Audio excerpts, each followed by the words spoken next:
Welcome back to English through Tamil. Good day to you all.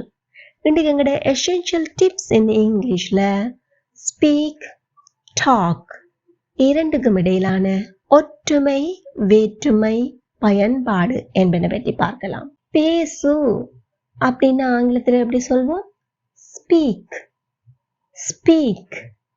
இதுவே உரையாடு அப்படின்னு சொன்னா talk, talk. இரண்டையுமே நாம் பேச்சு வழக்கில் கதைத்தல் அல்லது பேசுதல் என்று பொதுவாக சொல்லலாம். இந்த இரண்டு சொல்லுக்குமே ஈஆர் சேர்த்து இன்னொரு சொல்லை உருவாக்க முடியும்.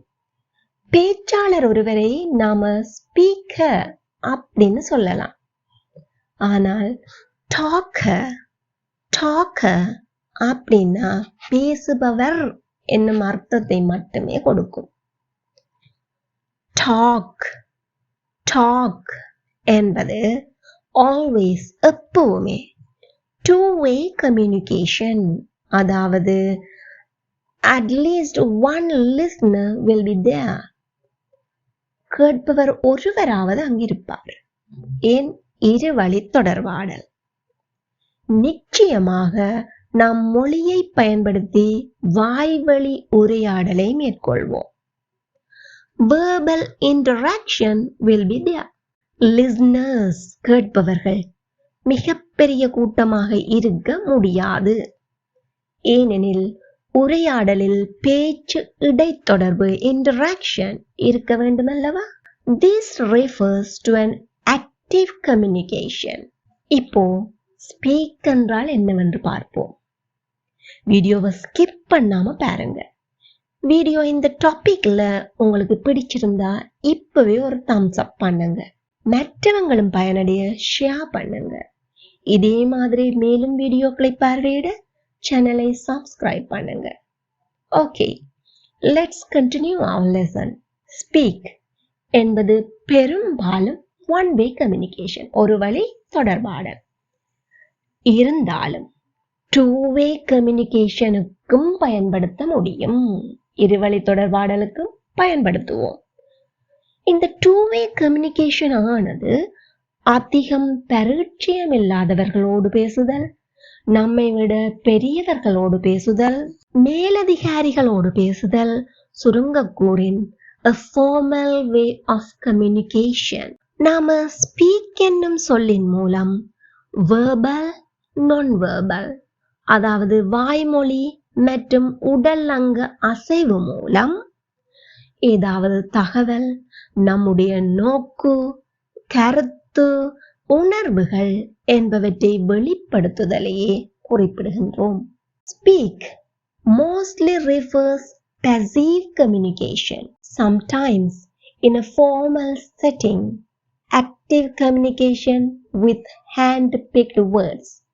அதாவது ஸ்பீக்கை பயன்படுத்திக்கல இருவழி தொடர்பாடல் இருக்கலாம். அப்படி இருக்கும் போதும் நாங்கள் சொற்களை தெரிவு செய்தே பயன்படுத்திக் கொள்வோம். ஏன்? It is a formal setting. ஆனால் டாக் அப்படின்னு சொன்னா நீங்க இந்த வார்த்தையத்தான் இந்த இடத்துல பேச வேண்டும் அப்படின்னு சொல்லி சிந்திக்காம உங்களோட வாயில வர எதே வேணுமென்னாலும் பேசலாம். உணர்வுகளை, உங்களோட சிந்தனைகளை, கருத்துக்களை வெளிப்படையாக தயக்கமின்றி வெளிப்படுத்துதல் talk. Talk is a regular action verb. ஒரு regular action verb. ஏன் நாங்கள் அப்படி சொல்கின்றோம்? Talk, talked, talked. இதுவே speak என்னும் சொல்லை எடுத்துக்கொண்டீர்களானால் it is an irregular action verb. It follows ABC pattern. ஏன் ABC pattern என்கின்றோம்? Speak, spoke, spoken. Speak, spoke, spoken. மூன்றுமே வேறுபட்ட வடிவங்கள். அதனால் தான் ABC pattern அப்படின்னு சொன்னோம். Speak refers to the way of expressing verbally or non-verbally our views, opinions, feelings or information. அப்போ speak என்றது வெளிப்படுத்துதல் என்பதை குறிக்கின்றது. Talk. Talk refers to the way of expressing and exchanging specifically verbally our views, opinions, feeling or information. அப்போ talk என்னும்போது வெளிப்படுத்துதல் மட்டுமல்ல, exchanging, நீங்கள் பரிமாறிக்கொள்கின்றீர்கள். அது கட்டாயமாக மொழி மூலம் தொடர்பு கொள்ளுதல். இப்போ வழக்கம் போல உதாரணங்களோடு மேலதிக விளக்கத்தை பெற்றிடலாம். நான் பேசும்போது அமைதியாயிருங்கள். அப்போ இது எப்படியான சிச்சுவேஷன்ல நாங்க சொல்லுவோம்? ஒரு ஃபார்மல் செட்டிங்ல சொல்லுவோம் இல்லையா? அப்போ இங்க ஸ்பீக் பயன்படுத்துவோமா, டாக் பயன்படுத்துவோமா? Speak. Very good. Please be quiet when I'm speaking. எங்கூட சேர்ந்து சொல்லுங்க. Please be quiet when I'm speaking. Again, please be quiet when I'm speaking. நாம் பேசிக் கொண்டிருந்தோம். நாம் ஒருவருக்கு மேற்பட்டோர் கருத்தை பரிமாறி இருக்கிறார்கள். அதனால்தான் நாம் பேசிக்கொண்டு இருந்தோம். அப்போ இங்கே எது பொருத்தமாக இருக்கும்? ஸ்பீக்கா, Dhaka? Well done. Talk. We were talking. We were talking. Say again. We were talking. அவர்கள் ஹாலில் அமர்ந்து சாப்பிட்டு பேசிக்கொண்டு இருந்தனர். அவர்கள் ஹாலில் அமர்ந்திருந்தனர். எப்படி வரும்? இறந்த காலம், செயல் முடிவடைந்து விட்டது. They sat. Where? In the hall. என்ன செய்து கொண்டு? சாப்பிட்டு கொண்டு, பேசிக்கொண்டு. They sat in the hall, eating and very good talking. They sat in the hall, eating and talking. Say with me. எங்கூட சொல்லுங்க. They sat in the hall, eating and talking. அவர்களால் ஆங்கிலம் சரளமாக பேச முடியும். இங்கே நாம் பேச முடியும் என்பதற்கு டாக் பயன்படுத்துவோமா, ஸ்பீக் பயன்படுத்துவோமா? நிச்சயமாக, கட்டாயமாக நீங்கள் ஸ்பீக் என்பது மாத்திரமே பயன்படுத்த முடியும். ஞாபகத்தில் வைத்துக் கொள்ளுங்கள். ஒருவருடைய மொழி புலமையை பற்றி நாம் கூறும் போது ஸ்பீக் என்பது மாத்திரமே பயன்படுத்துவோம். அப்போ இங்கே எப்படி சொல்லலாம்? They can speak English fluently. Say with me. They can speak English fluently. அவன் ஜப்பான் மொழி சரளமாக பேசினான். செயல் நடைபெற்று முடிந்துவிட்டது. மொழி தொடர்பாக பேசுகின்றோம். அப்போ கட்டாயம் என்ன பயன்படுத்த வேண்டும்? ஸ்பீக். பேசினான். spoke. He spoke Japanese fluently. He spoke Japanese fluently. நீ அவர்களுடன் அதை பற்றி பேசவில்லையா? இங்கு நாம் எப்படிப்பட்ட விடயத்தை பற்றி கதைக்கின்றோம்? நடைபெற்று முடிந்த விடயம். Haven't you spoken to them about that? Haven't you spoken to them about that? Say with me. எங்கூட சொல்லுங்க. Haven't you spoken to them about that? இதுவே நண்பர்களுக்கு இடையில். அப்படின்னா ஸ்போக்கன் தான் பயன்படுத்த வேண்டுமா? இல்லை. அப்ப என்னன்னு கேட்டிருக்கலாம்? Haven't you talked to them about it? Haven't you talked to them about it? Haven't you talked to them about it?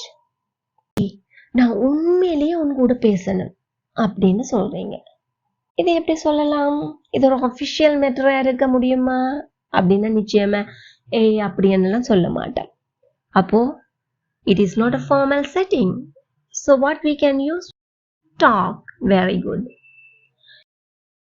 Hey, I really want to. I really want to talk with you. I really want to talk with you. இப்போ உங்களுக்கு ஒரு சந்தேகம் வரலாம். எங்க நாங்க talk to, எங்க talk with, அல்லது எங்கே speak to, speak with பயன்படுத்துவதென்று. talk to அல்லது speak to என்று பயன்படுத்தும் போது அது கூட ஒரு வகையில் one way communication, ஒரு வழி தொடர்பாடல். இதுவே talk with, speak with அப்படின்னு சொன்னா two way communication.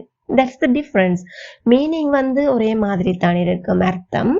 ஆனால் என்ன வித்தியாசம் என்று சொன்னால் இருவழி தொடர்பாடல் என்பதை குறித்து காட்ட நீங்கள் டாக் வித் அல்லது ஸ்பீக் வித் என்பதை பயன்படுத்துவீர்கள்.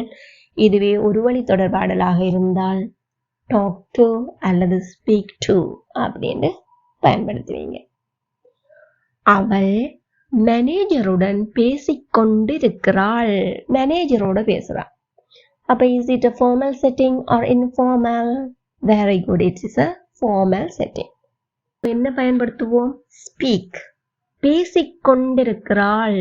She is speaking with her manager. She is speaking with her manager. அவன் அப்பாவுடன் எதை பற்றி பேசிக்கிட்டு இருந்தான்? அவன் அப்பாவுடன் எதை பற்றி பேசிக்கிட்டு இருந்தான்? எதை பற்றி பேசிக்கொண்டிருந்தான்? What was he talking with his father about? அப்போ இந்த வசனத்தை உங்களால பார்க்கல ஒன்று விளங்கிக் கொள்ளக்கூடியதா இருக்கும். அப்போ இருவரும் பேசிக்கொண்டு இருந்திருக்கிறார்கள். ஏன்? அதனால் தான் நாம் with பயன்படுத்தி இருக்கின்றோம். What was he talking with his father about? What was he talking with his father about? எதை பற்றி பேசிக்கொண்டிருந்தார்கள்? பேசுவதை நிறுத்துங்கள். எப்படி சொல்லலாம்? யாராவது மேடையில பெரிய கூட்டத்துல ஆஃபிஷியலி பேசிக்கொண்டிருக்க எப்படி சொல்லுவோமா? இல்ல. அப்போ நிச்சயமாக இங்க நாம் என்ன பயன்படுத்த வேண்டும்? talk. Stop talking. Stop talking. அவள் என்னுடன் ஒருபோதும் பேசல, என்கிட்ட பேசல அப்படின்னு சொல்ல போறீங்க. எப்படி சொல்வோம்? She has never talked to me. She has never talked to me. இங்க நாம் with பயன்படுத்த முடியுமா? இல்ல. அங்க ஒரு வழி தொடர்பாடலுக்கு எங்களுக்கு சந்தர்ப்பம் கிடைக்கல என்றதான் வருத்தத்தோட தெரிவிக்க போறோம். அப்போ எப்படி with பயன்படுத்த முடியும்? பயன்படுத்த முடியாது. தெளிவாக விளங்கிக் கொள்ளுங்கள். அவள் என்னுடன் ஒருபோதும் பேசவில்லை. She has never talked to me. சேர்ந்து சொல்லுங்க. She has never talked to me. முட்டாள்தனமாக பேசுவதை நிறுத்து. Stop talking nonsense. Stop talking nonsense. Say again. Stop talking nonsense. அப்படி பேசுவதை நிறுத்து. Stop talking like that. Stop talking like that. நான் எனது நீச்சல் அனுபவங்களை பற்றி 5 நிமிடங்கள் பேசினேன். அப்போ ஒரு அனுபவ பகிர்வு 5 நிமிடங்கள் பேசியிருக்கிறீர்கள். அப்போ இது எப்படிப்பட்டதாக இருக்கும்? ஒரு ஃபார்மல் சிச்சுவேஷன். பேசினேன் நடைபெற்று முடிந்த காலம். டாக் வருமா? ஸ்பீக் வருமா? Very good. ஸ்பீக். அதனுடைய இறந்த கால வடிவம் என்ன? spoke. I spoke about my swimming experiences for 5 minutes. எங்கூட சேர்ந்து ட்ரை பண்ணுங்க. I spoke about my swimming experiences for 5 minutes. நான் பேசிக்கொண்டிருக்கும் புத்தகத்தை பற்றி உனக்கு தெரியுமா? எப்படி கேட்போம்? Do you know the book I'm talking about? Do you know the book I'm talking about? Hello, தயவு செய்து நான் ராணியிடம் பேச முடியுமா? உங்களுக்கு விளங்கி இருக்கும் இது ஒரு தொலைபேசி உரையாடல் என்று. தொலைபேசி உரையாடலின் போதும் நாம் டாக் என்பதை விட ஸ்பீக் என்பதையே பயன்படுத்த வேண்டும். Could I speak to Rani please? Could I speak to Rani please? நான் அவளுடன் பேசி மகிழ்ந்தேன். சில பேரோட பேசணும் போல இருக்கும் இல்லையா? எப்படி சொல்லலாம்? நடைபெற்று முடிந்த செயல். மகிழ்ந்தேன். I enjoyed talking with her. I enjoyed talking with her. அவன் மிக விரைவாக பேசினான். இங்க நாம் ஸ்பீக் பயன்படுத்துவோமா? டாக் பயன்படுத்துவோமா? Very good. Speak. He spoke so quickly. He spoke so quickly. ஏன் ஸ்பீக் பயன்படுத்தி இருந்தோம்? இப்போ அது ஒரு exchanging of information or exchange of talking. கதையை நீங்க பரிமாறிக்கொண்டிருந்தீர்களாயின் அவர் தான் நினைத்தபடிக்கு விரைவாக பேசுவதற்கு சந்தர்ப்பம் இருந்திருக்காது. ஏன் நீங்க இன்டராப்ட் பண்ணி கேள்வி கேட்டிருப்பீங்க. அப்போ அந்த சந்தர்ப்பத்தில் உங்களுக்கு அவன் விரைவா பேசினான் என்று சொல்ல வேண்டிய அவசியமே இருந்திருக்காது இல்லையா? நாம் பேசிக்கொண்டிருந்ததை அவள் கேட்டுக்கொண்டிருந்திருக்கிறாள் என்று எண்ணுகிறேன். நாம் பேசிக்கொண்டிருந்ததை நடைபெற்று முடிந்த காலம், பேசிக்கொண்டு இருந்ததை அவள் கேட்டுக்கொண்டிருந்திருக்கிறாள் என நினைக்கிறேன். அப்போ நினைக்கிறதப்ப நினைக்கிறீங்க இப்ப. I think she was listening to us while we were talking. Again, I think she was listening to us while we were talking. Repeat with me. எங்கூட சேர்ந்து சொல்லுங்க. I think she was listening to us while we were talking. அவள் எப்போதுமே கண்களால் பேசிடுவாள். அப்போ இங்க மொழி பயன்படுத்தி இருக்கிறார்களா? இல்லை. கண்களால், உடல் அசைவுகளால், நான் வெர்பல் கம்யூனிகேஷன். அப்போ கட்டாயம் நாம் எது பயன்படுத்த வேண்டும்? Very good. Speak. She always speaks with her eyes. She always speaks with her eyes. அவன் உடல் அசைவுகள், அதாவது உடல் மொழி, அவனது ஆளுமை பற்றி பேசியது. இங்கே ஏதாவது மொழி பயன்படுத்தப்பட்டிருக்குதா? இல்லை. அது எப்படிப்பட்டது? உடல் அசைவு, உடல் மொழி. அவனது உடல் மொழி எப்படி சொல்வோம்? His body language பேசியது. Spoke a lot about his personality. எங்கூட சேர்ந்து முயற்சி செய்யுங்க. His body language spoke a lot about his personality. Say again. His body language spoke a lot about his personality. இலகுவாக இந்த ஸ்பீக், டாக் ஞாபகத்தில் வைத்துக் கொள்வதற்கு ஒரு டிப் ஒன்று சொல்கின்றேன். ஸ்பீக்கை நீங்க வெளியில் போடுவதற்கு மட்டும் பயன்படுத்துகின்ற உங்களுடைய ட்ரெஸ்ஸாக நினைத்து கொள்ளுங்கள். இதுவே டாக்கை வீட்டில் மட்டும் பயன்படுத்துகின்ற ட்ரெஸ்ஸை நினைச்சு கொள்ளுங்க. அப்போ நாம் வெளியில் பயன்படுத்துகின்ற உடுப்பை, ஆடையை வீட்டில் போட்டபடி நிற்க முடியுமா? முடியாதா? முடியும். ஆனால் வீட்டுடுப்போடு வெளியில் செல்ல முடியாது. இதுதான் ரெண்டுக்கு இடையிலும் உள்ள வித்தியாசம். டாக்கை நீங்க எப்ப பயன்படுத்துகின்றீர்கள்? அது இருவழி கம்யூனிகேஷனா இருக்கும் போது மட்டும். அதே நேரத்துல நிறைய இன்ஃபார்மல் செட்டிங்ஸ்ல தான் பயன்படுத்துவீங்க. இதுவே ஸ்பீக் ஆயின் ஃபார்மலி, ஆஃபிஷியலி எங்க வேணுமென்றாலும் பயன்படுத்தலாம்.